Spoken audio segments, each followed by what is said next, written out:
ஆண்டவருடைய நாமம் மகிமைப்படுவதாக. இன்றைக்கும் ஒரு ஜெபத்தை குறித்த சில காரியங்களை உங்களோட நான் பகிர்ந்து விரும்புகிறேன். வாசிக்கலாம் என்னோடு கூட. லூக்கா 11ஆம் அதிகாரம், லூக்கா 11ஆம் அதிகாரம் 1ஆம் வசனம் இப்படியாக சொல்கிறது. லூக்கா 11:1. அவர் ஒரு இடத்தில் ஜெபம் பண்ணி முடித்த பின்பு அவருடைய சீஷர்கள் ஒருவன் அவரை நோக்கி, ஆண்டவரே, யோவான் தன் சீஷருக்கு ஜெபம் பண்ண போதித்தது போல நீரும் எங்களுக்கு போதிக்க வேண்டும். Lord, teach us to pray. Teach us to pray. பாருங்க, முதல் பகுதியிலே his experience of prayer, இயேசுவுடைய ஜெப அனுபவத்தை குறித்து போடப்பட்டிருக்கிறது. இயேசு ஜெபம் பண்ணினார், ஜெபம் பண்ணி முடித்தார். ஒரு இடத்திலே அவர் ஜெபம் பண்ணி கொண்டிருந்தார். அவர் முடிக்கிற வரைக்கும் பொறுமையா காத்திருந்து அவருடைய சீஷர்கள் வந்து கேட்கிறாங்க, இயேசுவே, எங்களுக்கும் ஜெபம் பண்ண கற்றுத்தாரும். ஆண்டவருடைய நாமம் மகிமைப்படுவதாக. இயேசு ஜெபிக்கிறவர். இயேசு ஜெபித்தது சுவிசேஷங்கள்ல 25 இடங்கள்ல இருக்கிறது. அதை எழுதி வச்சிருக்கிறேன், சொல்றதுக்கு நேரம் இல்லை, நான் வாட்ஸ்அப்ல அனுப்பி வைக்கிறேன் உங்களுக்கு. இயேசு ஜெபித்தது, அவர் ஜெபித்த முதலாவது அனுபவம் லூக்கா 3ஆம் அதிகாரம் 21ஆம் வசனத்துல போட்டிருக்கு. அவர் ஞானஸ்நானம் பெற்று கரையேறின உடனே இயேசு ஜெபித்தார்னு போட்டிருக்கு. அப்படி என்று சொன்னால் 30 வயசு வரைக்கும் ஜெபிக்கலான்னு கேட்க கூடாது. அவர் ஜெபித்திருக்கிறார். அவர் ஆவிக்குரிய ஜீவியத்தில் வளர்ந்து கொண்டே இருந்தார். ஆனா இயேசு ஜெபித்தார் என்கிற முதல் வசனம் லூக்கா 3ஆம் அதிகாரம் 21. அதை தொடர்ந்து பார்த்தீங்கன்னா அநேக வசனங்கள் இருக்கிறது. 25 டிஃபரண்ட் இன்ஸ்டன்சஸ்ல, வித்தியாசமான இடங்களிலே, நிலைகளிலே இயேசு ஜெபம் பண்ணினார் என்று வேதத்திலே வாசிக்கிறோம். இயேசுவுடைய ஜெபம் சுவிசேஷங்களில் நிறைந்து கிடக்கிறது. இயேசு ஜெபம் பண்ணினார். காலையிலே ஜெபம் பண்ணினார், இரவிலே ஜெபம் பண்ணினார், மாலையிலே ஜெபம் பண்ணினார். பலவிதமான சூழ்நிலைகளுக்கு முன்பாக இயேசு ஜெபம் பண்ணினார். இயேசு ஜெபிக்கிறவர். ஹல்லேலூயா. அவருடைய ஜெப வாழ்க்கையை பார்த்த இந்த சீஷர்கள், எங்களுக்கும் ஜெபிக்க கற்றுத்தாரும், teach us to pray என்று சொல்லி கேட்டார்கள். பிரசங்கம் பண்ணணும்னு சொல்லி கேட்கல, பிசாச ஓட்டுறதுக்கு சொல்லித்தாங்க கேட்கல, ஜெபிக்க கற்றுத்தாங்க அப்படின்னு சொல்லி கேட்டாங்க. குறிப்பாக இந்த பகுதியில் ஆண்டவர் சொல்றாரு, ஆனால் இயேசுவுடைய ஜெப போதனைகளை 15 தலைப்பின் கீழாக நம்ம கொண்டு வர முடியும். ஆகவே தான் அதை சுருக்கமாக ஒரு 30-40 நிமிடத்துக்குள்ளாக நான் வேகமாக சொல்ல விரும்புகிறேன். The prayer teachings of Jesus. இயேசுவுடைய ஜெப போதனைகள். இயேசு ஜெபம் பண்ணினார் என்று 25 இடத்துல இருக்குது. ஜெபத்தை குறித்து என்ன சொன்னார் அப்படின்னு சொல்லி வித்தியாசமான இடங்கள்ல இருக்குது. அதை 15 தலைப்பின் கீழே நம்ம கொண்டு வரலாம். இயேசு ஜெபத்தை குறித்து என்ன சொன்னார், இயேசுவுடைய ஜெப போதனைகள் என்ன அப்படின்னு சொல்லி நான் உங்களோடு சில காரியங்களை பகிர்ந்து கொள்ள விரும்புகிறேன். பாருங்க, இயேசுவுடைய ஜெப போதனைகள் மத்தேயு சுவிசேஷத்துல 10 இடங்கள்ல இருக்குது, மார்க்ல 5 இடங்கள்ல இருக்குது, லூக்கால 10 இடங்கள்ல இருக்குது, யோவான்ல 3 இடங்கள்ல இருக்குது. போதனைகள் ஜெபித்தது குறித்து அல்ல, ஜெபிக்கதை குறித்து சொன்ன காரியங்கள் யோவான்ல 3 இடத்துல, லூக்காலையும் மத்தேயுலையும் 10 இடத்துல, மார்க்ல 5 இடத்துல இருக்குது. அவைகள் எல்லாவற்றையும் கோர்வையாக நம்ம எடுத்து சில கற்று நான் உங்களுக்கு சொல்ல விரும்புகிறேன். ஆண்டவருடைய நாமம் மகிமைப்படுவதாக. அதை குறித்து வைத்து ஆண்டவராக இயேசு ஜெபத்தை குறித்து என்ன சொல்லியிருக்கிறார் என்பதை நாம் சிந்தித்து பார்ப்பது இந்த ஜெப நாட்களில் நமக்கு ஆசீர்வாதமாக இருக்கும். ஹல்லேலூயா. நீங்க பேனா கையில் ஒண்ணுமே பைபிள்ல இல்லாட்டா ஒன்றும் இருக்காது மண்டையில், அது பாட்டுக்கு மேலே போயிடும். ஆண்டவருடைய நாமம் மகிமைப்படுவதாக. எழுதியிருக்கிறவங்க எழுதிக்கலாம். நம்பர் 1, முதலாவதாக இயேசு ஜெபத்தை குறித்து சொன்ன வார்த்தை என்ன அப்படின்னா நமக்கே ஆச்சரியமா இருக்குது. மத்தேயு 5:44. மத்தேயு 5:44 இயேசு சொல்றாரு, உன் சத்துருக்களுக்காக ஜெபம் பண்ணுங்கள், துன்பப்படுத்துகிறவர்களுக்காக ஜெபம் பண்ணுங்கள். அதுதான் இயேசு ஜெபம் பண்றதுன்னு சொல்றதுல முதல் ஸ்டேட்மெண்ட். அதுதான் Matthew 5:44. எதுக்காக ஜெபம் பண்ணுமா? உங்களை துன்பப்படுத்துகிறவர்களுக்காக ஜெபம் பண்ணுங்கள். நம்முடைய வாழ்க்கையை சற்று யோசித்து பார்ப்போம். நம்ம துன்பம் கொடுக்கிறவர்களுக்காக. பாருங்க, இந்த வசனத்துல நல்லா கவனிங்க. சத்துருக்களுக்கு நம்ம 4 காரியம் செய்யணுமா? சத்துருக்களுக்கு என்ன பண்ணுமா? 4 காரியம் நம்ம செய்யணும்னு இயேசு போதிச்சிருக்கிறாரு. ஏன்னா அந்த இடத்துல நீங்க பாத்தீங்கன்னா நம்ம என்னெல்லாம் செய்யணும் அப்படின்னு பாத்தீங்கன்னா 4 காரியம். ஒன்று என்னது? சத்துருக்களை சிநேகிக்கணும்னு சொல்றாரு. என்ன சொல்றாரு? லவ் யுவர் எனிமீஸ் அப்படின்னு. ரெண்டாவது என்ன சொல்றாரு? பிளஸ் யுவர் எனிமீஸ் அப்படிங்கிறார். Speak well of them. உங்களுக்கு விரோதமாக குற்றம் செய்வர்கள், உங்களை உபத்திரவப்படுத்துறவங்களை குறித்து நல்ல காரியம் பேச முடியுமா உங்களால? ஆண்டவர் சொல்றாரு, அவங்களை ஆசீர்வதிங்க அப்படிங்கிறார். மூணாவது, நன்மை செய்யுங்கள் அப்படிங்கிறார். டூ குட் டு தம் அப்படிங்கிறார். நாலாவது ப்ரே ஃபார் தம் அப்படிங்கிற. நல்லா கவனிங்க, எதிராளிக்கு நம்ம செய்ய வேண்டிய 4 காரியமா என்னது? சிநேகிக்கணுமா, ஆசீர்வதிக்கணுமா, நன்மை செய்யணுமா. இது ஏதாவது 4ல் ஏதாவது செய்கிறோமா? 4ல் ஏதாவது செய்கிறோமா? பாருங்க, இத்தனையும் ஆண்டவர் அந்த ஒரே வசனத்துக்குள்ள சொல்லியிருக்கிறார். ஆசீர்வதியுங்கள் என்னுமாக. நீங்க லூக்கா 6ஆம் அதிகாரம் 27ஆம் வசனத்திலே அங்கே நேரடியாகவே சொல்லப்பட்டிருக்கிறது, பகைக்கிறவர்களுக்கு நன்மை செய்யுங்கள், உங்கள் சத்துருக்களுக்கு சிநேகியுங்கள், ஜெபம் பண்ணுங்க, அவங்களுக்காக ஜெபம் பண்ணுங்கள் என்று ஆண்டவராக இயேசு 27 28 வசனங்களிலே அங்கே சொல்றதை நம்ம பார்க்கிறோம். பாருங்க, நம்முடைய வாழ்க்கையில ஆண்டவர் நம்முடைய சொல்ற ஜெபத்தை குறித்து சொன்ன முதல் காரியம் என்னன்னா, உங்களுக்கு விரோதமாக செயல்படுறவருக்காக ஜெபம் பண்ணுங்க. ஆண்டவர் அவங்களை ஆசீர்வதிக்கணும்னு ஜெபம் பண்ணுங்க, அவங்க மனம் திரும்பணும்னு ஜெபம் பண்ணுங்க, அவங்க வாழ்க்கை மாறணும்னு ஜெபம் பண்ணுங்க என்பதுதான் இயேசு கற்றுக் கொடுத்த ஜெப போதனைகளில் முதலாவது வருகிற காரியம். ரெண்டாவது மத்தேயு 6ஆம் அதிகாரம் 5 6 வசனங்களை நீங்கள் வாசித்தீங்கன்னா இயேசு அங்கே என்ன சொன்னார்னா, ப்ரே பிரைவேட்லி, ப்ரே இன் சீக்ரெட், தனியாக ஜெபம் பண்ணுங்கள், மாயக்காரரை போல வீதியில் நின்று ஜெபிக்காதீர்கள், உங்கள் அறை வீட்டுக்குள்ளாக போய் 6ஆம் வசனத்தில் அறை வீட்டுக்குள் பிரவேசித்து கதவை பூட்டி அந்தரங்கத்தில் ஜெபம் பண்ணுங்க. அந்தரங்கத்தில். This is another teaching of prayer of Jesus. இயேசு போதித்த அடுத்தனா அந்தரங்கத்தில் ஜெபம் பண்ணு. நம்ம நிறைய பேர் வெளியரங்கமாக அப்படி என்று சொன்னால் கூட்டாக ஜெபிக்க கூடாது என்று சொல்ல, அதை குறித்து பின்னாடி சொல்றார். ஆனால் அந்தரங்க ஜெபத்தை ஆண்டவர் கேட்கிறார். The secret of praying is praying in secret. ஜெபத்தினுடைய ரகசியம் என்னவென்று சொன்னால், ரகசியமாக அந்தரங்கமாக ஜெபிக்கிறது. நானும் என் தேவனும், நானும் என் பிதாவும், நானும் என் சிருஷ்டிகரும் என்கிற அந்த உறவிலே தேவனோடு உள்ள அந்த அந்த அந்த காரியம் இருக்க வேண்டும் என்று ஆண்டவர் சொல்கிறார்.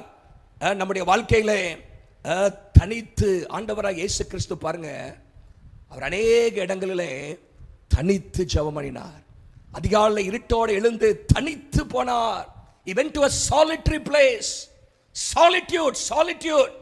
இந்த நாட்களில் பரிசுத்தவான்கள் போதித்த ஒரு பாடம் என்ன சொன்னா, solitude, தனிமையிலே தேவனோடு. Solitude is a discipline of a Christian. தனித்து தேவனோடு இருப்பது அது ஒரு என்னது, அது ஒரு நம்முடைய வாழ்க்கையின் ஒழுக்கமாக இருக்கணும், பழக்கம். ஆண்டவராக இயேசு ஒலிவ மலைக்கு தனித்து சென்றார், வனாந்திரத்திலே தனித்து ஜெபம் பண்ணினார். லூக்கா 5:16 வாசிக்கிறோம். மத்தேயு 14:23 அவர் மலையிலே தனித்து ஜெபம் பண்ணினார். பாருங்க, அந்தரங்கம். ஒருவேளை எங்க இயேசுவுக்கு தலைசாக்க இடம் இல்லாத வீட்டுக்குள்ள போய் பூட்டுற அளவுக்கு அவருக்கு அனுமதி இல்லையான்னு தெரியல. ஆனா தனிமையாக ஜெபம் பண்ணார். ஆண்டவர் சில நேரத்தில் நமக்கு பூட்டி கொண்டு ஜெபிக்கக்கூடிய வாய்ப்பு இல்லாமல் இருக்கலாம். ஆனால் ஆண்டவர் எங்கே சொல்கிற காரியம் என்னவென்று சொன்னால், நாம் ஆண்டவரோடு தனித்து ப்ரே பிரைவேட்லி, தனிமையாக தேவனோடு ஜெபம் பண்ணணும் என்று கர்த்தர் விரும்புகிறார். அதுதான் அங்கே சொல்லப்பட்டிருக்கிறது. 6ஆம் வசனம் 7ஆம் வசனமும் 5 6 மறுபடியும் நான் உங்களுக்காக வாசிக்கிறேன். அங்கே என்ன சொல்லப்பட்டிருக்கிறனா, நீங்கள் ஜெபம் பண்ணும்போது மாயக்காரரை போல இருக்க வேண்டாம், வெளியரங்கமாக தோற்றத்துக்கு ஜெபம் பண்ண வேண்டாம். 6ஆம் வசனத்திலே அறை வீட்டுக்குள் போய் அந்தரங்கத்தில் பார்க்கிற பிதாவை நோக்கி ஜெபம் பண்ணு. அந்தரங்கத்திலே பார்க்கிறவன் பிதா வெளியரங்கமாய் பலன் அளிப்பார். அல்லேலூயா. அது 2வது இயேசு சொன்னது. 3வதாக அதே மலைப்பிரசங்கத்திலே கர்த்தருடைய ஜெபத்திலே ப்ரே டு த பாயிண்ட், அளப்பாம குறிப்பா ஜெபம் பண்ணு அப்படின்னு சொல்றார். இந்த இடத்துல மத்தேயு 6:7-13 என்னமாக லூக்கா 11ஆம் அதிகாரம் 1-4 கர்த்தருடைய ஜெபம், இயேசு கற்றுக் கொடுத்த ஜெபத்தை குறித்து அங்க வாசிக்கிறோம். அங்க ஆண்டவர் சொல்றார், அந்நியாளிகளை போல வீண் வார்த்தைகளை அனுப்பாதீங்கள். அதிக வசனிப்பினால் வார்த்தை நிறைய இருக்கிறனால உங்க ஜெபம் கேட்கப்படும் நினைக்காதுங்க. ஆண்டவர் இருதயத்தை பார்க்கிறார். ஹல்லேலூயா. இந்த இருதயத்தின் ஆழத்திலிருந்து வருகிற ஒரு ஜெபம் அது வல்லமை உள்ளதாக இருக்கும். ஹல்லேலூயா. பாருங்க, ஆண்டவர் அங்கே சொல்லுது காரியம்னா, அந்த அந்த ஆண்டவர் முதலாவது கர்த்தருக்கு அடுத்த காரியங்களுக்காக நம்ம ஜெபம் பண்ணதில்லை. நீங்க லூக்கா 11ஆம் அதிகாரத்தில் நீங்க வாசித்து பார்த்தீங்கன்னா 2 3 4 வசனத்தில் 2ஆம் வசனத்தில் பார்த்தீங்கன்னா இயேசு என்ன சொல்றாருன்னா, பரமண்டலத்தில் இருக்கிற பிதாவே, இந்த வசனத்தில் பாருங்க 3 முறை உம்முடையன்னு வரும். உம்முடைய நாமம், உம்முடைய ராஜ்யம், உம்முடைய சித்தம். இதுக்கு ரொம்ப கவனம் கொடுக்கணும் ஜெபத்தில். ஆண்டவருடைய நாமத்தை உயர்த்தி துதிக்கணும். அல்லேலூயா. ஜெபம் பண்றல்ல, praise the Father, praise God. ஆண்டவரை துதித்து நாம ஜெபிக்க வேண்டும். இரண்டாவதாக அங்க என்ன போட்டிருக்கு? உம்முடைய ராஜ்யம் வருவதாக, உம்முடைய ராஜ்யம் வருவதாக. தேவ ராஜ்யம் வருவதற்காக ஜெபம் பண்ணணும்.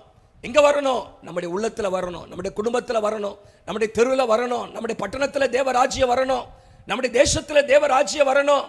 ஹல்லேலூயா. சத்துருடைய ராஜ்யம் நீங்கி தேவ ராஜ்யம் வருவதற்காக ஜெபிக்க வேண்டும். தேவ சித்தம் செய்யப்பட வேண்டும்.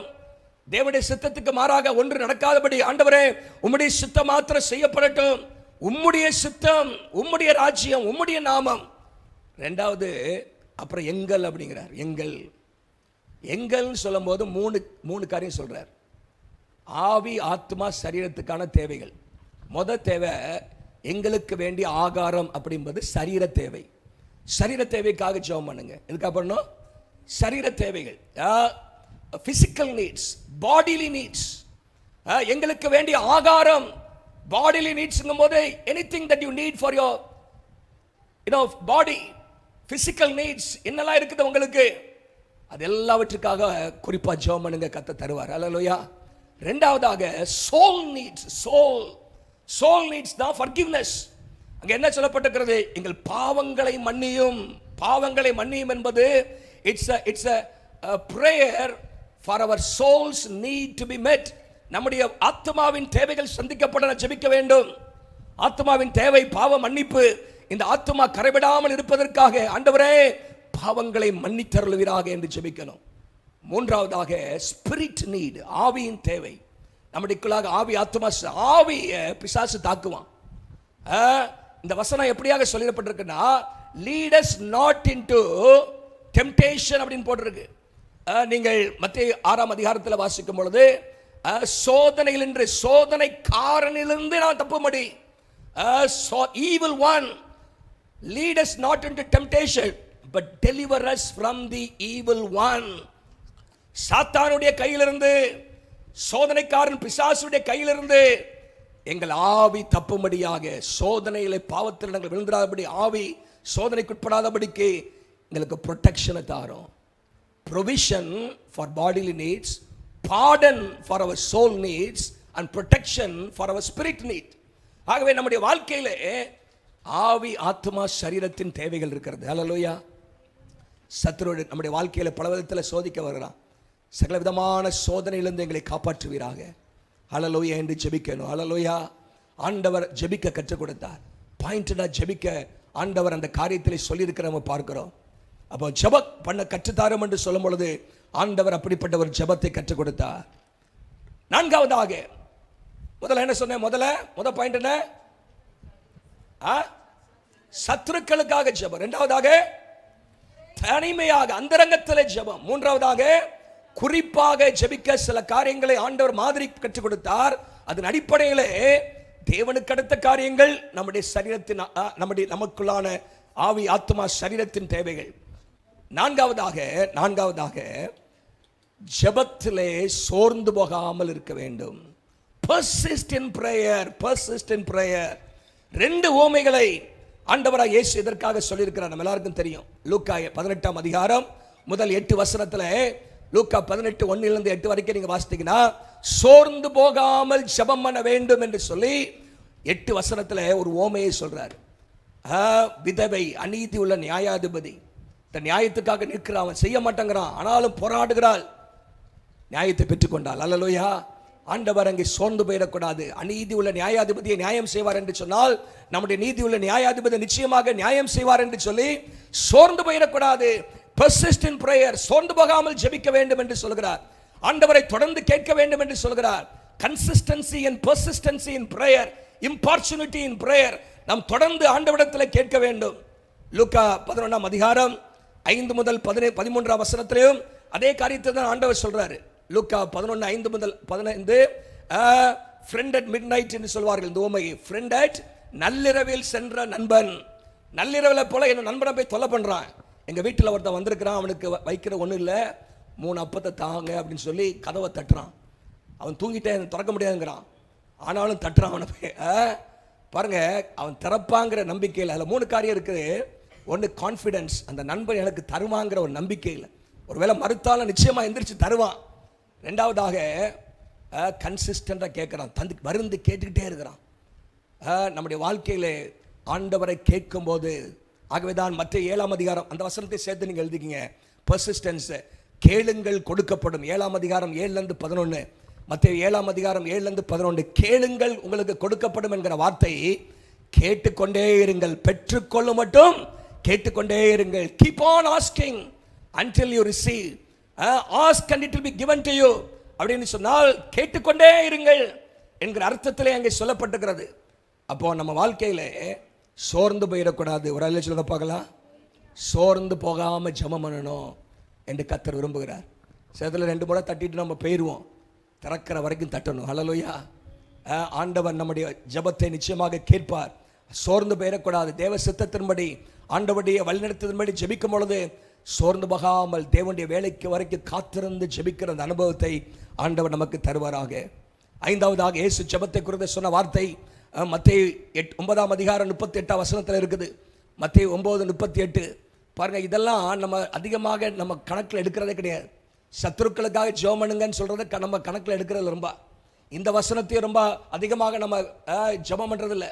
இயேசு என்ன சொல்றாருங்க, அறுப்புக்கு எஜமான் தமது அறுப்புக்கு வேலையாட்களை அனுப்பும்படி அவரை வேண்டிக் கொள்ளுங்கள், ஜெபம் பண்ணுங்கள். pray to the Lord of the harvest that he will send the workers into the harvest field என்று ஆண்டவர் அங்கே சொல்லியிருக்கிறார். அப்போ இயேசு ஜெபத்தில் ஒன்று சொல்லியிருக்கிறார், என்னன்னா அநேக ஊழியர்கள் எழும்ப ஜெபம் பண்ணுங்கன்னு இருக்கார். ஹல்லேலூயா. அந்த ஜெபத்தை நம்ம கன்சிஸ்டன்டாக எல்லா விசுவாசிகளும் ஜெபம் பண்ணா அநேக ஊழியர்கள் எழும்புவாங்க. ஹல்லேலூயா. முழு நேரமாக எழும்புன்னு அவசியம் கிடையாது.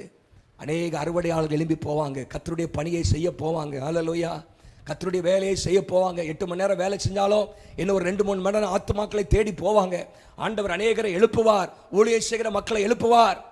ஆகவே இந்த உபவாச நாட்களில் இன்னைக்கு பழக வேண்டியதுன்னா, கர்த்தாவே அறுவடையாளர்களை எழுப்போம், நம்முடைய ஊழியர்களை எழுப்போம். அறுவடை நிலங்கள் பாழாய் போய்விடக்கூடாது, அறுவடை நிலங்கள் கெட்டு போயிடக்கூடாது. the harvest should not go waste. அது விளைச்சல் கெட்டு போயிடக்கூடாது. அதை அறுத்து எடுப்பதற்கு ஆட்களை எழுப்புன்னு ஜெபம் பண்ணுங்க என்று இயேசு அங்கே சொல்லியிருக்கிறார். லூக்கா 10:2 அந்த பேரல் வேர்ஸ் அந்த வசனத்திலையும் அதே தான் நான் வாசிக்கிறோம். அறுப்புக்கு எஜமான் அறுப்புக்கு ஆட்களை அனுப்பும்படி வேண்டிக் கொள்ளுங்கள், ஜெபம் பண்ணுங்கள் என்று இயேசு சொல்லியிருக்கிறார். ஆறாவதாக இயேசு சொன்ன காரியம் ஜெபத்திலே வாசிங்கள். மார்க் 9:29, மார்க் 9:29, மத்தேயு 17:21 இருக்குது. என்னென்ன சொன்னா, ஜெபத்திலே உபவாசத்தை கூட்டிக் கொள்ளுங்கள்னு சொல்றார். உபவாசத்தை கூட்டிக் கொள்ளுங்கள். இந்த ஜாதி பிசாசு, இவ்வகை பிசாசு ஜெபத்தினாலும் உபவாசத்தினாலும் அன்றி வேறு எவ்விதத்தினாலும் புறப்பட்டு போகாது. ஜெபம் உபவாசம் அலை சேர வேண்டும். உபவாசமும் ஜெபம் அல்லது ஆவிக்குரிய வாழ்க்கையில ஒரு பலன் உண்டாகிறது, ஒரு சென்சிட்டிவ்னஸ் உண்டாகிறது. நீங்கள் இயேசு என்ன சில இடங்களில் உபவாசத்தை குறித்து சொல்லியிருக்கிறார். அந்த மலை பிரசங்கத்திலேயே அந்த கர்த்தருடைய ஜெபத்தை பின்பாக சொல்றாரு, நீயோ உபவாசம் பண்ணும்போது என்று 6:16 வாசிக்கிறோம். மத்தேயு 9:13 இயேசு சொல்றாரு. மத்தேயு 9:13 என்னுடைய சீஷர்கள் உபவாசிப்பார்கள் என்று 15ஆம் வசனத்தில் சொல்லப்பட்டிருக்கிறது. 15ஆம் வசனத்தில் என்னுடைய சீஷர்கள் உபவாசிப்பார்கள், மணவாளன் எடுபடும் நாள் வரும் அப்பொழுது உபவாசிப்பார்கள். பாருங்க, ஜெபமும் உபவாசமும் கலந்திருக்க வேண்டும் என்ற காரியத்தை அங்கே சொல்லுகிறார். நம்ம வாழ்க்கையில உபவாசம் என்கிற பழக்கத்தை ஆண்டவர் தருவார். இயேசு உபவாசம் பண்ணினார், அப்போஸ்தலர்கள் உபவாசம் பண்ணினார்கள் என்று வாசிக்கிறோம். ஆதி திருச்சபையில தேவனுடைய ஊழியர்கள் உபவாசித்து ஜெபம் பண்ணாங்க. வாரத்தில் 2 நாள் யூதர்கள் உபவாசித்து ஜெபம் பண்ணாங்க. நம்முடைய வாழ்க்கையிலும் கூட நம்மால் என்ற மட்டும் உபவாசித்து தேவ சமூகத்திலே ஜெபிக்க வேணும். ஏழாவதாக மத்தேயு 18:19-20 வாசிங்க. மத்தேயு 18:19-20. அல்லாமலும் உங்களில் 2 பேர் தாங்கள் வேண்டிக் கொள்ளப் போகிற எந்த காரியத்தை குறித்தாலும் பூமியிலே ஒருமனப்பட்டிருந்தால் அது அவர்களுக்கு உண்டாகும். வேண்டிக் கொள்கிற காரியத்திலே ஒருமனப்பட்டு pray in unity with other people. தனியா ஜெபம்னு சொல்றாரு. இங்க என்ன சொல்றாருன்னா, ஒரு காரியத்திற்காக நீங்கள் ஒருமனப்பட்டு ஜெபிக்கும் பொழுது பரலோகத்தில் இருக்கிற பிதாவினால் அது அவர்களுக்கு உண்டாகும். Pray in unity, pray in unity, pray in unity with other people. 2 அல்லது 3 பேர் இருக்கிற இடத்துல ஆண்டவர் இருக்கிறார். அது இன்னொரு கான்டெக்ஸ்ட்ல சொல்லப்பட்டாலும் ஆண்டவர் நம்ம இணைந்து வரும்பொழுது கர்த்தர் அந்த ஜெபத்தை கேட்கிறார். நம்முடைய மன்றாட்டை ஆண்டவர் கேட்கிறார். ஆதி திருச்சபையில விசுவாசிகள் கூடி கூடி ஜெபம் பண்ணாங்க, ஒரு மனம் இருந்தது என்று வாசிக்கிறோம். அந்த ஜெபத்தை கர்த்தர் கேட்டார். அவர் எல்லாரும் ஒருமனப்பட்டு ஓரிடத்தில் வந்தார்கள் என்று சொல்லப்பட்டிருக்கிறது. 2ஆம் அதிகாரம் 1ஆம் வசனத்திலே, 4ஆம் அதிகாரம் 31ஆம் வசனத்திலே அவர்கள் ஒருமனப்பட்டு ஜெபம் பண்ணார்கள், அவர்கள் கூடியிருந்த இடம் அசைந்தது என்று பார்க்கிறோம். ஒரு மனம், 2 பேர் ஒருமனப்பட்டாலே கர்த்தருடைய வல்லமை இருக்குது. அல்லேலூயா. 2 பேர் ஒருமனப்பட்டு, சபையாக ஒருமனப்பட்டு ஒரு மன ஜெபத்திலே வல்லமை இருக்குன்னு சொல்றார் இயேசு. உபவாச ஜெபம், ஒருமன ஜெபம், ஒருமனப்பட்டு ஜெபம் பண்ணுங்க. 8ஆவதாக இயேசு ஜெபித்த கற்றுக் கொடுத்த காரியம் லூக்கா 18ஆம் அதிகாரம் 9லிருந்து 14. லூக்கா 18ஆம் அதிகாரம் 9லிருந்து 16 ஆயக்காரன் பரிசேயனுடைய ஜெபத்தை குறித்து இயேசு சொன்னார். அங்கே 2 பேர் ஜெபம் பண்ண போறாங்க. தங்களை நீதிமான் என்று மற்றவர்களை குறைவாக எண்ணின மனுஷனை குறித்து சொல்லப்பட்டிருக்கிறது. வேகமாக படுங்க. போனார்கள். அப்புறம் பரிசேயன் என்று சொன்னான், தேவனே நான் பரிகாரன், அநியாயக்காரன், அவங்கள போல இல்லை, இராததுனாலுமே ஸ்தோத்தரிக்கிறேன். என்னது சொன்னான், நான் வாரத்தில் 2 பஸ் அவன் தான் பரிசேயன் சொல்றான். அங்கே ஆயக்காரன் தூரத்தில் நின்று கண்களை வானத்துக்கு எடுக்க துணியாமல், தேவனே பாவியாக என் மேலே கிருபையாயிரும், கிருபையாயிரும். நம்முடைய எல்லா திறமைகளை முன்வைத்து நம்ம ஜெபம் கேட்கப்படாது, ஆண்டவருடைய கிருபை வைத்து தான். ஹல்லேலூயா. கிருபை. அடுத்த ஆண்டவர் என்ன சொல்றாருன்னா, தன்னைத்தானே உயர்த்துகிறவன் தாழ்த்தப்படுவான், தாழ்த்துகிறவன் உயர்த்தப்படுவான். ஏசு எங்க சொல்ற காரியம், தாழ்த்தி ஜெபம் பண்ணுங்க, தாழ்த்தி ஜெபம் பண்ணுங்க. நீங்க யாருன்னு காட்டுறதுக்காக ஜெபம் பண்ணாதுங்க. ஆண்டவரே உம்முடைய கிருபையை நாடி வந்திருக்கிறேன். I am in need of mercy, Lord. I am at your mercies. உம்முடைய கிருபையிலே சார்ந்து நான் வந்திருக்கிறேன், உம்முடைய கிருபை எனக்கு தேவை என்று சொல்லி ஆண்டவருடைய சமூகத்தில் அந்த கிருபையை நாடி தாழ்மையோடு ஜெபிக்க வேண்டும் என்று கர்த்தர் விரும்புகிறார். தாழ்த்தி ஜெபம் பண்ணுங்க. என் நாமம் தரிக்கப்பட்ட ஜனங்கள் தங்களை தாழ்த்தி அப்படின்னு போட்டிருக்கு. கர்த்தருக்கு முன்பாக தாழ்மைப்படுங்கள் என்று நாம் யாக்கோபு 4:10 வாசிக்கிறோம். 2 நாளாகும் 7:14 என் நாமம் தரிக்கப்பட்ட தங்கள் ஜனங்கள் தங்களை தாழ்த்தி. வேதத்தில் யாரெல்லாம் தாழ்த்தினாங்களோ கர்த்தர் அவளுக்கு கிருபை தந்தார். நேபுகாத்நேச்சார் பெருமைப்பட்டான், ஆண்டவர் அடிச்சாரு. ஆனால் தாழ்த்தும் போது கர்த்தர் இறங்கினார். அல்லேலூயா. அதே நேபுகாத்நேச்சார் தன்னை தாழ்த்தினான், மனாசே தாழ்த்தினான், ஆண்டவர் இரக்கம் பாராட்டினார். நம்முடைய வாழ்க்கையில தாழ்மையோடு ஜெபிக்கணும் இயேசு சொல்றார். 9ஆவதாக இயேசு ஜெபத்தை குறித்து சொன்ன காரியம் 3 அந்த சுவிசேஷங்கள் வருகிறது. மத்தேயு, மார்க்கு, லூக்கா. மத்தேயு 21:13 இயேசு ஜெபத்தை குறித்து ஒரு காரியம் சொல்றாரு, என்னுடைய வீடு எல்லா ஜனங்களுக்கும் ஜெப வீடு எனப்படும். அல்லேலூயா. The places of worship should be places of prayer. ஆண்டவருடைய ஆராதிக்கிற ஸ்தலங்கள் எல்லாம் ஜெபிக்கிற இடங்களாக இருக்க வேண்டும். ஹல்லேலூயா. ஆராதிக்கிற ஸ்தலங்கள் ஜெபிக்கிற ஸ்தலங்களாக இருக்கணும், வியாபார மையமாக இருக்கக்கூடாது. ஆராதனையும் வசனமும் ஜெபமும் அங்கே இருக்க வேண்டும், ஜெபம் இருக்க வேண்டும். My house will be called house of prayer. என்னுடைய வீடு ஜெப வீடாக இருக்க வேண்டும். பாருங்க, அந்த சாலமோன் அந்த டெடிகேஷன் பிரேயர்ல, அந்த பிரதிஷ்டை பண்ணுகிற பிரேயர்ல அவன் ஜெபிக்கிறதெல்லாம் என்ன தெரியுமா, இந்த இடத்துல ஒருத்தன் ஜெபம் பண்ணா நீங்க கேட்கணும், ஆண்டவரே அந்நியன் வந்தா கேட்கணும், புறஜாதி வந்தா கேட்கணும், இவன் வந்தா நீங்க கேட்கணும், இப்படி வந்தா நீங்க கேட்கணும், ஆண்டவரே நீங்க கேட்கணும், பரலோகத்தின் தேவன் உங்கள் ஜெபத்தை நீங்க கேட்கணும் அப்படின்னு சொல்றார். ஆகவே தான் ஆண்டவர் சொல்றாரு 2 நாளாகமம் 7ஆம் அதிகாரம் 15ஆம் வசனத்துல, இந்த ஸ்தலத்தில் ஏழுக்கப்படுகிற ஜெபங்களுக்கு என் கண்கள் திறந்தவைகளும் என் செவிகள் கவனிக்கிறவளுமாய் இருக்கும் என்று சொல்கிறார். பாருங்க, ஆண்டவருடைய செவிகளும் ஆண்டவருடைய கண்களும் அந்த இடத்துல இருக்குது. நம்ம ஜெபம் பண்ணும்போது கர்த்தர் கேட்கிறார். ஹல்லேலூயா. ஜெபம் பண்ணும்போது கேட்கிறார்.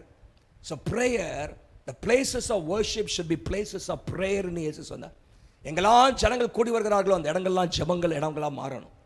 ஹல்லேலூயா. சும்மா கூத்தடிச்சிட்டு போற இடமா இருக்கக்கூடாது, என்டர்டெயின்மெண்ட் இடமா இருக்கக்கூடாது, அது ப்ரேயிங் பிளேஸாக இருக்கணும். ஹல்லேலூயா.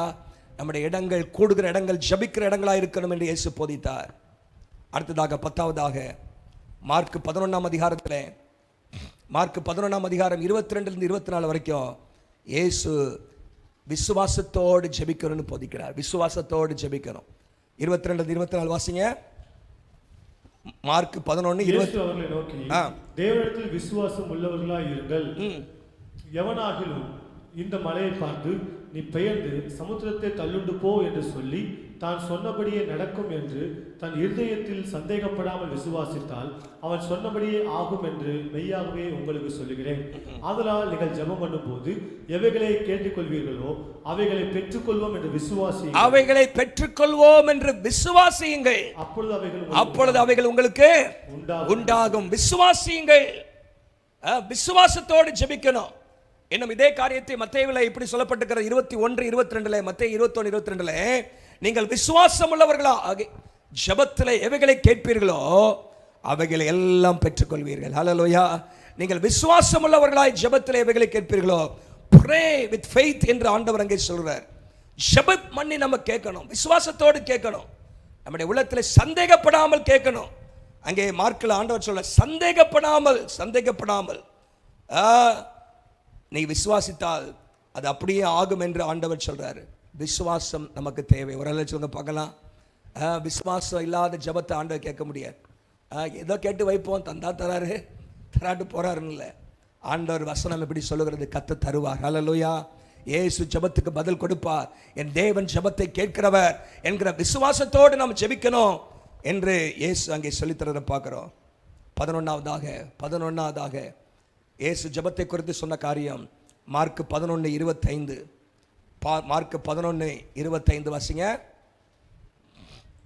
நீங்கள் நின்று ஜெபம் பண்ணும்போது, நல்லா கவனிங்க, நீங்கள் நின்று ஜெபம் பண்ணும்போது ஒருவன் பேரில் உங்களுக்கு யாதொரு குறை உண்டாயிருக்கும் என்றால் பரலோகத்தில் இருக்கிற உங்கள் பிதா உங்கள் தப்பிதங்களை உங்கள் மன்னிக்கும்படி அந்த குறையை அவனுக்கு மன்னியுங்கள். when you stand praying you do this. நீங்க ஜெபம் பண்ண வரும்போது யார்கிட்டயா அங்கே ஏதாவது குறை இருக்குன்னு நினைச்சீங்கன்னா மன்னிச்சுட்டு ஜெபம் பண்ணுங்கிறார். மன்னிப்பு, அதை குறித்து காலையில் உங்களுக்கு சொன்னேன். மன்னிப்பு, forgiveness. When we are praying, Jesus says here, forgive them as you are praying. Forgive them.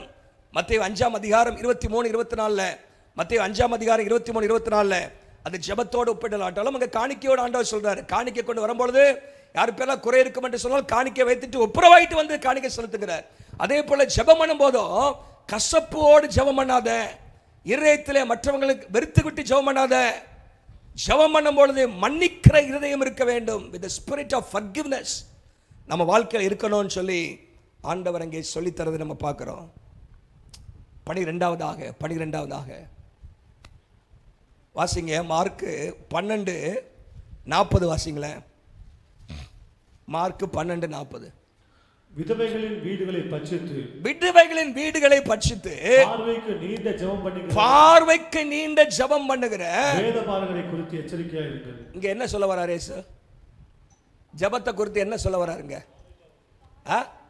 பார்வைக்காக ஜெபம் பண்ணாதுங்கன்னு சொல்றாரா? அது ஏற்கனவே சொல்லிட்டாரு. இங்க என்ன சொல்ல வர்றாருன்னா, உன்னுடைய அந்தரங்கத்தை பாவத்தை மறைக்கிறதுக்கு ஜெபம் பண்ணி வேஷம் போடாத அப்படிங்கிறார். என்ன பண்ணாத? விதவைகளின் வீடுகளை பட்சித்து வந்திருக்காங்க. As already exploited the poor greedy person. ஆனா வந்து அல்லேலூயா தோத்திரம் அந்நிய பாஷையில பேசிட்டு இவன் நல்ல மனுஷன் போல காட்டிக்காத. உன்னுடைய ஜெபம் உன்னுடைய அந்தரங்க பாவங்களை மறைக்கக்கூடியதாக இருக்கக்கூடாது என்று ஆண்டவர் அங்கே சொல்கிறார். pray with moral integrity. உன்னுடைய ஜெபம் வந்து அந்த செய்கிற காரியத்தெல்லாம் வெளியே செய்கிறதெல்லாம் அட்டூழியம். இங்கே வந்து சில ஆள் பார்த்தீங்கன்னா அந்நிய பாஷையில் பேசுகிறது பார்த்தீங்கன்னா கை தூக்கி வீட்டில் போய் ஒரே சண்டையாக இருக்கும். ஆனால் இங்கே ஒரே அல்லேலூயா தோத்திரம் ஆமென் அந்நிய நம்ம பார்த்தா என்னடா இவ்வளோ பக்தியாக இருக்காருன்னா மனுஷன் அப்படின்னு நமக்கு என்னது நம்ம வேஷம் பிரிட்டன் பண்ணுறதுக்கு அந்த ஜெபத்தை பயன்படுத்தாத. இன்னைக்கு ஜெபம் பண்ணுற நிறைய பண்ணி என்ன பண்ணுவோம், அவங்களுடைய பின்னாடி இருக்கிற காரியத்தை மறைக்கிறதுக்கு. அதான் ஆண்டவர் சொல்றாரு, விதவைகளின் வீடை பட்சிக்கிற பார்வைக்கு மாத்திரம் நீண்ட ஜெபம் பண்ற நான் பார்க்காம இருப்பேன்னு நினைக்கிறியா? ஆண்டவர் அடுத்த வசனத்தில் காணிக்கப்பட்டியை கூட பார்க்குறாரு. அடுத்த வசனத்தில் காணிக்கப்பட்டியை உட்கார்ந்து என்ன பண்ணாராம்? ஆண்டவர் பணம் போடுறத பார்த்துட்டு இருந்தார். இது எங்க கொள்ளடிச்சிட்டு வந்து போடுற நீன்னு, எங்க வந்து கிம்பளம் வாங்கிட்டு வந்து இங்க வந்து போடுறியா அப்படின்னு இயேசு பார்க்கிறாரு. சும்மா காணிக்க போடுறதுனால எல்லாம் ஏற்றுக்கொள்ளப்படுன்னு சொல்லி அல்ல, அதை மறைக்கிற அந்த செய்ய தப்புக்காக எதையாவது போட்டு மறைக்காத. அல்லேலூயா. அப்போ ஆண்டவர் சொல்றாரு, integrity is very very important. Don't do long prayers just to cover your mistakes and sins என்று ஆண்டவர் இங்கே சொல்றாரு. இப்போ ஜெபத்தை வச்சு மற்றவனுக்கு முன்பாக வேஷம் போடாத, என்ன செய்யாத அப்படின்னு ஆண்டவர் அங்கே சொல்றார். 13வது லூக்கா 21:36 லூக்கா 21:36 எல்லாத்துக்கும் தெரிஞ்ச வசனம். இயேசு அந்த ஹல்லேலூயா அந்த ஆலிவெட் டிஸ்கோர்ஸ், அந்த இரண்டாம் வருகை குறித்து சொல்லுகிற அந்த காரியத்தில் இயேசு சொல்ற ஒரு காரியம், மனுஷகுமாரனுக்கு முன்பா நிற்க பாத்திரவான்களாக எண்ணப்படுவதற்கு எப்பொழுதும் ஜெபம் பண்ணி விழித்திருங்கள். ஹல்லேலூயா. வருகைக்கு ஆயத்தமாவதற்கு, சோதனைக்கு தப்புவதற்கு, விசேஷமாக இந்த சம்பவங்கள் எல்லாம் அந்த மத்தேயு 24 லூக்கா 21 சொல்லப்பட்ட சம்பவங்கள் எல்லாம் அதிகமாக அந்த உபத்திரவ காலத்தில் நடக்கிற சம்பவங்கள். அந்த நாட்களிலே இருக்கிற மக்களுக்கு சொல்ற. ஆனால் இப்பொழுதே நம்ம அறிந்திருக்க வேண்டியது என்ன, வரப்போகிற சோதனை காலம், வரப்போகிற ஆபத்துக்கள், வரப்போகிற பிரச்சனைகளுக்கெல்லாம் நீங்க தப்பணும்னு சொன்னா நீங்க ஜெபம் பண்ணி விழித்திருக்கணும். கர்த்தருக்கு முன்பாக நிற்க பாத்திரவான்களா எண்ணப்படுவதற்கு நீங்கள் ஜெபம் பண்ணி விழித்திருக்கணும். பேதுரு என்ன தெரியுமா சொல்றாரு, 1 பேதுரு 4:7 எல்லாவற்றுக்கும் முடிவு சமீபமாயிற்று, ஆகையால் தெளிந்த புத்தி உள்ளவர்களாயிருந்து ஜெபம் பண்ணுவதற்கு ஜாக்கிரதை உள்ளவர்களாயிருங்கள். ஜெபம் நம்ம வாழ்க்கையில் விட்டால் பாவம் பிசாசு நம்மை விழுங்கி விடுவான். ஜெபம் நம்முடைய வாழ்க்கை இல்லாத பட்சத்தில் சத்ரு நம்முடைய வாழ்க்கையில பல விதமான காரியங்களை கொண்டு வந்து சோதனைக்குள்ளாக தள்ளிவிடுவான். மத்தேயு 24:20 அந்த வசனத்தை வாசிங்க. மத்தேயு 24:20 நீங்கள் ஓடி போவது மாறிக்கொள்ளாவது சம்பவியாதபடிக்கு வேண்டிக் கொள்ளுங்கள். ப்ரே. இது ஆக்சுவலா அங்க வந்து உபத்திரவ காலத்தில் சொல்லப்பட்டது. ஆனால் நமக்கும் பாருங்க, நம்முடைய வாழ்க்கையிலே சில காரியங்கள் உங்களை தடுக்காதபடிக்கு கவனமாயிருங்க. அப்போ நம்முடைய ஜெபம் என்ன இருக்குன்னா, ஆண்டவரே இயேசுவே வாரும் அப்படிங்கிற அந்த ஜெபம் நம்ம வாழ்க்கையில் எப்பவுமே இருக்கணும். அவரை எதிர்நோக்கி நம்ம ஜெபம் பண்ணிக்கிட்டே இருக்கணும். ஹல்லேலூயா. ஜெபம் பண்ணுங்கள். மனுஷகுமாரனுக்கு முன்பு நிற்க பாத்திரவான்களாக எண்ணப்படுவதற்கு ஜெபம் பண்ணுங்கள் என்று சொல்லுகிறார். 14வது யோவான் சுவிசேஷத்தில் நான் சொன்ன 3 வசனங்கள் இருக்குன்னு சொல்லி 3யும் என்ன தெரியுமா சொல்றார் இயேசு, என் நாமத்திலே ஜெபம் பண்ணுங்கன்னு சொல்றார். யோவான் அந்த 3 வசனத்தை வாசித்தலாமா? யோவான் 14, 13, 14 வாசிங்க.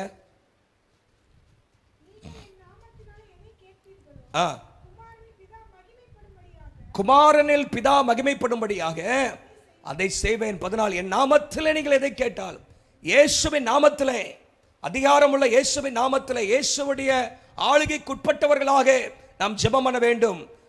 யோவான் 16, 23-26 யோவான் 16, 23-26 அந்த நாளிலே நீங்கள் என்னிடத்தில் ஒன்றும் கேட்க மாட்டீர்கள், மெய்யாகவே மெய்யாகவே நான் உங்களுக்கு சொல்லுகிறேன், நீங்கள் என் நாமத்தினாலே பிதாவினிடத்தில் கேட்டுக்கொள்வது எதுவோ அதை அவர் உங்களுக்கு தருவார்.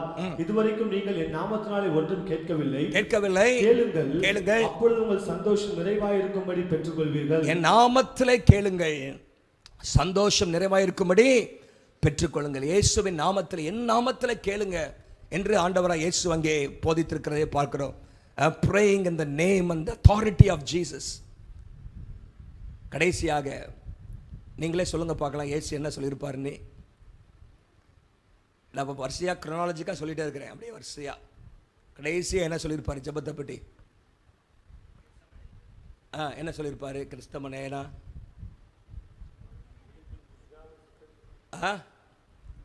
நீங்கள் சோதனைக்குட்படாதபடி விழித்திருந்து ஜெபம் பண்ணுங்கள். Pray to avoid temptation. மத்தேயு 26:41 லூக்கால இருக்குது, மார்க்ல இருக்குது. ஆனா மத்தேயு 26:41 வாசிங்க. நீங்கள் சோதனைக்குட்படாதபடிக்கு விழித்திருந்து ஜெபம் பண்ணுங்கள். ஆவி உற்சாகம் உள்ளது, மாம்சமோ பலவீனம் உள்ளது. ஆவி உற்சாகம் உள்ளது, ஆவியின் பலத்தை பெற்றுக்கொண்டு ஜெபம் பண்ணணும். சோதனைக்குட்படாதபடிக்கு விழித்திருந்து ஜெபம் பண்ணுங்கள். பாருங்க, பேதுரையும் சீஷர்களையும் பார்த்து சொல்றாரு, எல்லாருமே சோதனைக்கு விழித்திருந்து ஜெபிக்காதனால சோதனையில் விழுந்துட்டான். ஒருத்தன் மதலிச்சிட்டான், ஒருத்தன் காட்டி கொடுத்துட்டான். நம்முடைய வாழ்க்கையில் ஜெபம் பண்ணாமல் இருந்தோன்னா என்ன நடக்குங்கிறது பேதுருடைய வாழ்க்கையில் நம்ம பார்க்குறோம். ஏற்கனவே நான் பேசியிருக்கேன். பேதுரு என்ன செய்கிறான்? தேவனை விட்டு தூரமாக போகிறான், தூரத்திலே பின் சொல்கிறான். இங்கே ஜெபம் குறைய குறைய குறைய கத்தரை விட்டு தூரமாக பின் சொல்ல ஆரம்பிச்சிருவீங்க. அப்புறம் மறுதலிக்க ஆரம்பிச்சிருவீங்க. எனக்கு இயேசுவே தெரியாதுப்பா அப்படின்னு வாயில் மாத்திரம் இல்லை, உங்கள் செய்கள் மூலமாக மறுதலிக்க ஆரம்பிச்சிருவீங்க. தீத்து 1 கடைசி வசனத்தில் போட்டிருக்கு, அவர்கள் வாயினால் அறிக்கப்படுகிறார்கள் இல்லை, செய்கையினாலே கர்த்தரை மறுதலிக்கிறார்கள் என்று சொல்லப்பட்டிருக்கிறது. ஆகவே நம்முடைய வாழ்க்கையிலே we will be spiritually weak without prayer. நம்முடைய வாழ்க்கையிலே ஜெபம் இல்லாத பட்சத்தில் நம்ம என்ன ஆகிடுவோம்? ஆவிக்குரிய ஜீவியத்தில் பலவீனமாக போயிடுவோம். ஆண்டவர் சொல்றாரு, சோதனைக்குட்படாதபடிக்கு விழித்திருந்து ஜெபம் பண்ணுங்கள். ஹல்லேலூயா. விழிப்பு தேவை. Watch and pray. விழிப்போடு இருக்க வேண்டும். விழிப்புனா எப்பவுமே முழிச்சிருக்கணும் இல்லை, அந்த அலர்ட்னஸ் நமக்கு தேவை. நீங்கள் நெகேமியா அலங்கத்தை கட்டும் பொழுது மிகவும் கவனத்தோடு watchful. he was working and watching. he was working and watching. அவன் வேலையை செய்கிறான், அதே சமயத்தில் எதிராளி ஏதாவது பண்ணிடுவானோன்னு பார்த்துக்கிட்டு ஒரு பக்கம் என்ன இருக்குது, சாந்தியும் பிடிச்சிக்கிறான், ஒரு பக்கம் என்னது காவலையும் பார்த்துட்டு இருக்கிறான், சத்துரு வந்துடக்கூடாதுன்னு சொல்லி. நம்ம கவனமாக இருக்கணும். ஹல்லேலூயா. நம்முடைய வாழ்க்கையை பிசாசு எவனை விழுங்கலாமோ என்று வகை தேடி சுற்றிருக்கிறான். இயேசு பேதுரு சொல்லியிருக்கிறார், 1 பேதுரு 5:8, தெளிந்த புத்தி உள்ளவர்களாயிருங்கள், விழித்திருங்கள், விழித்திருங்கள். Be watchful, be vigilant, be vigilant என்று சொல்லப்பட்டிருக்கிறது. பி அலர்ட், அலர்ட்டா இருக்கணுமா? ஹல்லேலூயா. Be sober minded. Sober minded அப்படின்னா தெளிந்த புத்தி. குடிகாரனுக்கு அந்த சாபர் மைண்ட் இருக்காது. தெளிந்த ஏதாவது உளறிட்டு கிடப்பான், அவனுக்கு எங்கேயுமே இங்கே இருக்கிறமானே தெரியாது. நம்ம என்னவா இருக்கணும்? அப்படி இல்லாதபடிக்கு சாபர் மைண்ட், தெளிந்த புத்தி உள்ளவர்களாக, என்ன நடக்குது சுற்றி, எப்படிப்பட்ட ஆபத்துக்கள் இன்றைக்கு நமக்கு விரோதமாக இருக்குது என்பதை அறிந்தவர்களாக சோதனைக்கு உட்படாதபடிக்கு விழித்திருந்து ஜெபம் பண்ணுங்கள். இதுதான் இயேசு ஜெபத்தை குறித்து பேசின கடைசி வார்த்தைகள். அதுக்கப்புறம் அநேக இடங்களில் அவர் இயேசு ஜெபம் பண்ணுறாரு, நம்ம பார்க்குறோம். அவருடைய ஜெபத்தை குறித்து பார்க்குறோமே, அவர் ஜெபத்தை குறித்து போதித்த காரியங்கள் இதோடு நிறைவு பெறுகிறது. அவர் இன்றைக்கு என்ன பண்ணாரு? அவர் ஜெபம் பண்ணிட்டே இருக்காராம். பாருங்க, அவர் ஊழியத்தை ஜெபத்தில் ஆரம்பிச்சாரு, ஊழியத்தை ஜெபத்தில் தொடர்ந்தாரு, ஊழியத்தை ஜெபத்தில் முடிச்சாரு. ஆனால் இன்றைக்கும் ஜெபம் பண்ணிக்கிட்டே இருக்கிறார். ஆண்டவர் இன்றைக்கும் ஜெபம் பண்ணிட்டே இருக்கிறாங்கிறதுக்கு வசனம் எங்க இருக்கு சொல்லுங்க? சொல்லுங்க. இயேசு இன்னைக்கு ஜெபம் பண்ணிட்டே இருக்கிறாங்கிறதுக்கு, இன்னைக்கு இயேசு ஜெபம் பண்ணிட்டே இருக்கிறாருங்கிறதுக்கு வசனம் எங்க இருக்கு? வசனம் எங்க இருக்கு? 3 வசனம் இருக்குது. ஒன்று எபிரேயர் 7:25. எபிரேயர் 7:25 என்ன போட்டிருக்குன்னா, he still lives to pray அப்படின்னு போட்டிருக்கு. intercede. அவர் என்ன செய்யறாரா? வேண்டுதல் செய்யும்படிக்கு அவர் எப்பொழுதும் உயிரோடு இருக்கிறாராம். வேண்டுதல் செய்யும்படிக்கு he always lives to intercede for them. அவர் ஜெபம் பண்ணிக்கிட்டே இருக்கிறார். ஜீவனுள்ள தேவன் பரிந்து பேசிக் கொண்டிருக்கிறார். 1 யோவான் 2:1 இருக்குது, ரோமர் 8:34 இருக்குது. இந்த வசனத்துல எல்லாம் பார்த்தீங்கன்னா அவர் பரிந்து பேசிக் கொண்டிருக்கிறார். 1 யோவான் 2:1, 1 யோவான் 2:1 போட்டிருக்கு, அவர் நமக்காக பரிந்து பேசிக் கொண்டிருக்கிறார். he is our advocate, he is our advocate என்று சொல்லப்பட்டிருக்கிறது. இன்னுமாக ரோமர் 8:34 வசனத்தில் அவர் நமக்காக பரிந்து பேசிக் கொண்டிருக்கிறார். பிதாவிடத்திலே பரிந்து பேசுகிறவராயிருக்கிறார் என்று வேதத்தில் வாசிக்கிறோம். நமக்காக வேண்டுதல் செய்து கொண்டிருக்கிறார் வலது பார்சத்தில். அப்போ இயேசு இன்னும் ஜெபம் பண்ணிட்டே இருக்கிறார். ஹல்லேலூயா. இந்த 3 வசனம் ஞாபகம் வச்சுங்க. ரோமர் 8:34, 1 யோவான் 2:1, எபிரேயர் 7:25. ஹல்லேலூயா. அந்த வசனங்களில் இயேசு இன்றைக்கும் ஜெபம் பண்ணிக்கொண்டே இருக்கிறார். இன்னைக்கு நமக்கு ஜெபம் பண்ண கற்றுத் தருவார். ஹல்லேலூயா. ஆண்டவர்கிட்ட கேட்டால் நம்முடைய சூழ்நிலைகளிலே எப்படி ஜெபம் பண்ண கற்றுத் தருவார். ரோமர் 8:26 வசனம் சொல்லுது, அநேக நேரத்தில் நமக்கு ஜெபம் பண்ண தெரியாது. ஆவியானவர் தாமே நம்முடைய பலவீனங்கள் நமக்கு உதவி செய்கிறார். ஹல்லேலூயா. எப்படி ஜெபம் பண்ண தெரியாது. ஆனால் கர்த்தர் ஆண்டவன்றார் ஞாபகப்படுத்துகிறார், நமக்கு ஜெபிக்க கற்றுத் தருகிறார். ஆவியிலே ஜெபிக்கும் பொழுது, அந்நிய பாஷையிலே ஜெபிக்கும் பொழுது, தேவனுக்கு நம்ம விட்டு கொடுத்து ஜெபிக்கும் பொழுது கர்த்தர் நமக்காக அவர் பரிந்து பேசுகிறார். பெருமூச்சோடு கொண்டு, வாக்கு கடங்காத பெருமூச்சுகளோடு அவர் வேண்டுதல் செய்கிறார். ஆகவே பரிசுத்த ஆவியானவருக்கு நம்ம விட்டு கொடுத்து ஆவியிலே ஜெபிக்கும் பொழுது, யூதா 20ஆம் வசனத்திலே பரிசுத்த ஆவிக்குள் ஜெபம் பண்ணின்னு போட்டிருக்குது. அவன் பரிசுத்த ஆவிக்குள் நாம் ஜெபிக்கும் பொழுது ஆண்டவர் நமக்கு உதவி செய்கிறார். ஹல்லேலூயா. அப்போ ஜெபத்தை ஆண்டவர் கற்றுக் கொடுத்துட்டே இருக்கிறார். ஹல்லேலூயா. ஒருத்தர் சொல்றாரு, ஜெபமாகிய பள்ளியில் யாரும் கிராஜுவேட் ஆகவே முடியாதான். யாருமே என்ன பண்ண முடியாது.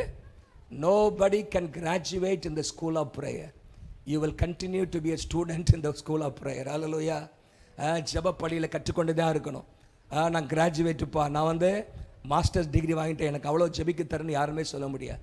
நம்முடைய ஆண்டவர் ஜெப வீரர். ஹல்லேலூயா. நம்ம ஜெபிக்க கற்றுக்கொண்டே இருக்க வேண்டும். ஜெபிக்க கற்றுத்தார ஆண்டவரே, இன்னும் ஜெப பாரத்தை தாரும் ஆண்டவரே என்று சொல்லும் பொழுது கர்த்தர் ஜெபிக்க கற்றுத் தருவார். நம்ம எல்லாரும் எழும்பி நிற்போமா?